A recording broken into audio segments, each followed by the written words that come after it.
wabarakatuh. Selamat malam, perkenalkan nama saya Nimade Filiano Vitasari, NIM A321222064. Saya dari kelas B. Baik, di sini saya akan membacakan resume pada pertemuan hari ini. Yang pertama, apakah ada faktor lain yang memperkuat atau memperlemah hubungan antara pengangguran dan kejahatan? Ya, ada beberapa faktor yang dapat memperkuat atau melemahkan hubungan antara pengangguran dan kejahatan.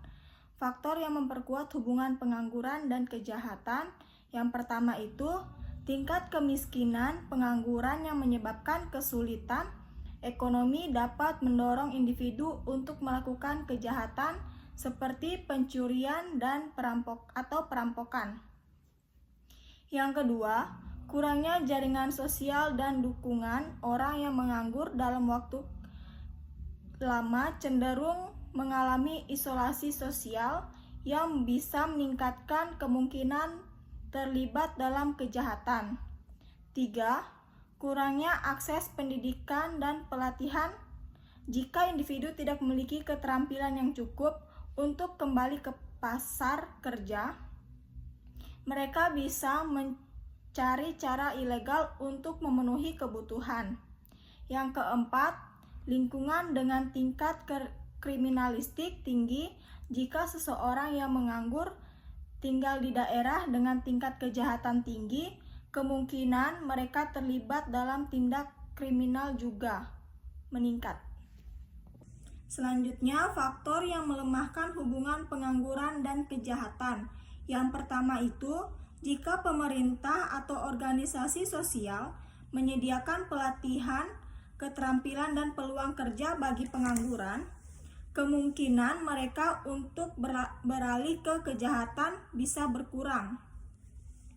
Yang kedua, jika aparat penegak hukum lebih aktif dalam mencegah dan menindak kejahatan, individu yang menganggur akan berpikir 2 kali sebelum melakukan tindak kriminal.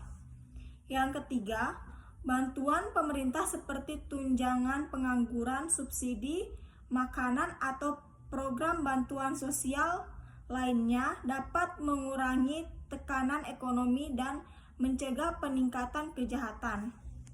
Selanjutnya, pertanyaan nomor 2. Bagaimana hubungan antara upaya pencegahan dan solusi pengangguran dengan peningkatan kualitas guru? Upaya pencegahan dan solusi pengangguran memiliki hubungan yang sangat erat dengan peningkatan kualitas guru, karena pendidikan yang baik merupakan fondasi utama dalam menciptakan tenaga kerja yang kompetentif dan siap menghadapi tantangan pasar kerja. Ketika kualitas guru meningkat, siswa mendapatkan pembelajaran yang lebih baik, tidak hanya dalam aspek akademik tetapi juga keterampilan yang dibutuhkan di dunia kerja. Selain itu, guru yang terampil dan dapat menyesuaikan metode pengajaran dengan kebutuhan industri dan tren ekonomi.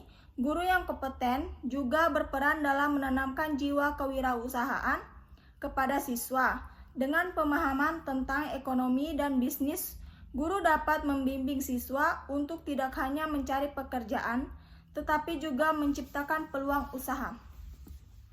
Hubungan antara upaya pencegahan dan solusi pengangguran dengan peningkatan kualitas guru bersifat saling menguatkan dan berkelanjutan.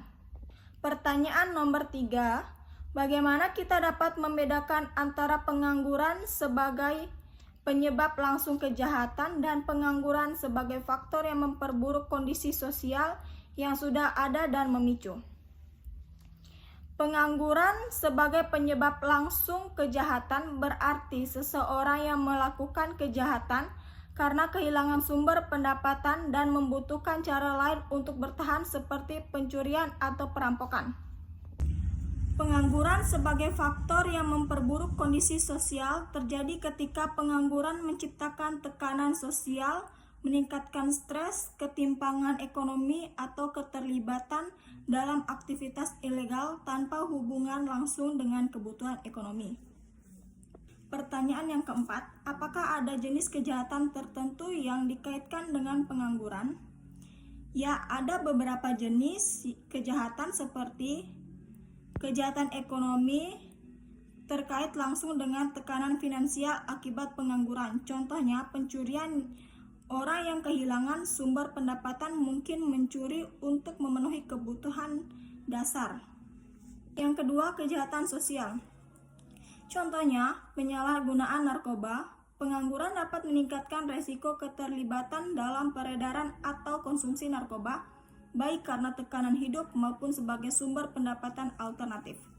Yang ketiga, kejahatan pada institusi pemerintahan. Contohnya, korupsi kecil-kecilan. Individu yang putus asa mungkin mencoba menyuap atau manipulasi untuk mendapatkan keuntungan.